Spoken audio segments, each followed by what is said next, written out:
Bonjour Elodie. Bonjour. Donc Elodie, toi tu vas faire partie des 5 associations qui vont être dotées le vendredi 17 juin à la Citadelle. Pourquoi je t'ai choisi? Parce que je crois qu'on se connaît un petit peu, chouïa chouïa, mais pas que.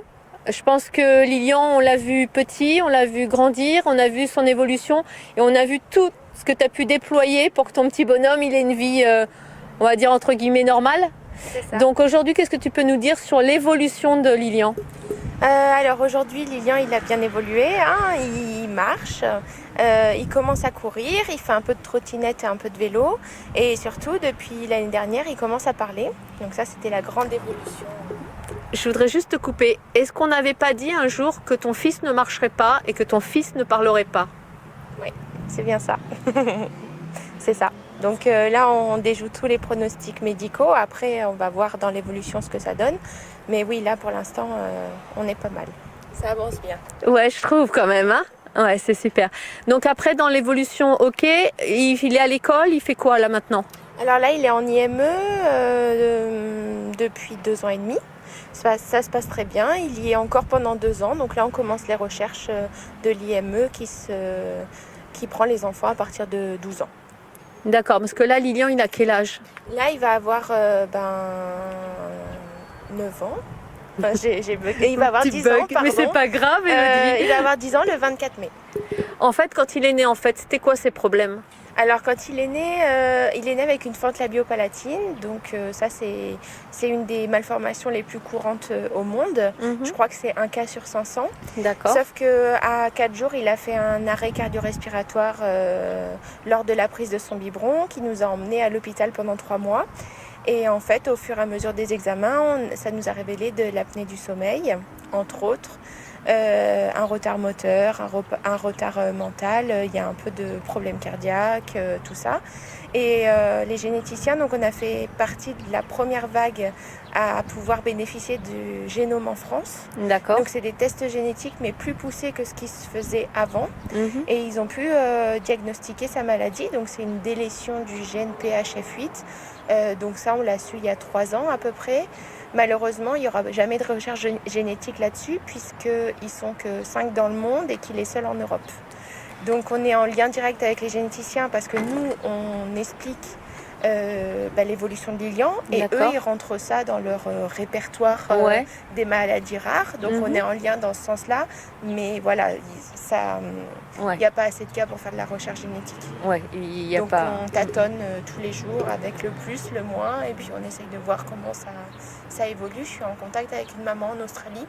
Ah, génial. dont son fils est atteint de la même maladie, donc il est plus petit que le mien, mais on échange régulièrement. C'est important ça de te sentir pas toute seule sur ce bout de terre elle quand même. Elle m'a trouvée sur Facebook. C'est elle qui t'a trouvée? Oui, parce qu'en fait elle a tapé sur Google PHF8. Et comme moi je l'avais mis sur la page Facebook de Lilian quand on l'a découvert. Tu peux nous redonner le site pour aller voir c'est la page Facebook. Je cours pour Lilian, tout simplement. Il n'y a pas de site? Il n'y avait pas un site internet, mais il n'est pas trop mis à jour. D'accord, mieux aller sur la page.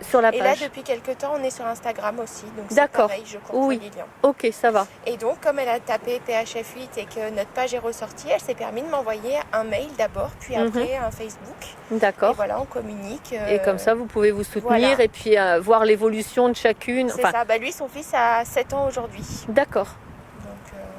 Donc, c'est super. C'était une bonne nouvelle. Quand j'ai vu le mail, j'ai dit waouh, c'est quand même pas mal. Trouver quelqu'un qui est pareil que toi, entre guillemets, enfin que ton petit, et puis qui te réponde, qui te cherche déjà, et puis que vous puissiez... Après, le but ultime, c'est qu'on se rencontre un jour. Mais bon, l'Australie, c'est pas la porte à côté. Ben non, c'est pas... Avec Lilian, 24 heures d'avion, c'est pas évident. De voyage, c'est pas évident. Parce que je vois souvent sur la page que tu montes souvent à Paris. Oui. Il a son suivi médical, il a une partie ici à l'hôpital de la Timone à Marseille et il a une autre partie sur Paris puisque c'est le centre de référence des apnées du sommeil. D'accord. C'est eux qui sont le plus calés, donc on va les voir en direct. Ah, d'accord. Et qui se fait opérer aussi de ses problèmes de bouche par une chirurgienne à Paris. Et en fait, ils ont un Ça a réseau... quand même vachement évolué. Hein. Oui, c'est beau. Oui, hein. c'est Ouais, beau ouais, par ouais. rapport au début. Hein. C'est ça. Mais en fait, Ouais. ils ont un réseau de plusieurs médecins, donc dentistes, orthodontistes, Ouais. chirurgiennes, chirurgiens des oreilles. Ils communiquent tous ensemble, donc on préfère aller les voir parce qu'il y a vraiment un Oui. bon Oui. gros suivi. Quoi. Bah oui, puis depuis qu'il est né, il est suivi par les mêmes, C'est donc ça. automatiquement le dossier est suivi. C'est ça, on reste sur les Et on mêmes. est rassuré quand on est une maman. Oui, Hein, c'est ça. c'est ça. On a mis du temps à les trouver, maintenant Ouais, on les maintenant a, on les garde. Voilà, on les C'est lâche ça, plus. c'est On les ça. lâche plus. Bon, écoute Elodie, qu'est-ce que je peux enfin, qu'est-ce qu'on peut essayer d'avoir pour qu'il y ait un plus dans ton quotidien Alors nous, notre prochain Ouais. gros investissement, c'est un nouveau fauteuil roulant. Un autre, ouais, un fauteuil roulant. Voilà, parce que le sien devient trop petit et puis on essaye d'en cumuler un ou un peu tout terrain, qu'on puisse Ouais. aller se balader et que je puisse aller courir avec lui D'accord. pour qu'on continue Je cours pour Lilian. Ben oui, Et après, là avec le Covid, on a eu pas trop de comme toutes les d'argent, associations. Voilà. Et ça fait 2 ans et demi qu'on n'a pas du tout aidé d'autres familles, alors que nous, notre but aussi de l'association, c'est d'aider d'autres familles. Donc D'accord. on aimerait bien. Donc à en nouveau, fait, que Cœur de Rose fasse cette soirée-là pour doter les associations du coup qui ont eu du mal pendant 2 ans avec cette pandémie, hein, on en a tous un peu, enfin voilà, hein, on est tous pareils, mais cette soirée c'est vraiment pour qu'on s'entraide, c'est ça. voilà, comme on l'a eu déjà C'est ce fait que j'allais dire. Hein. tout au début.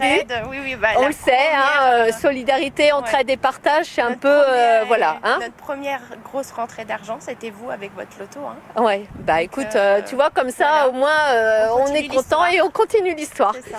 Alors nous, donc, on peut le dire, on vous attend le vendredi 17 juin 2022 à la Citadelle de Saint-Tropez avec Je cours pour Lilian, Oui. Cœur de Rose et puis les autres.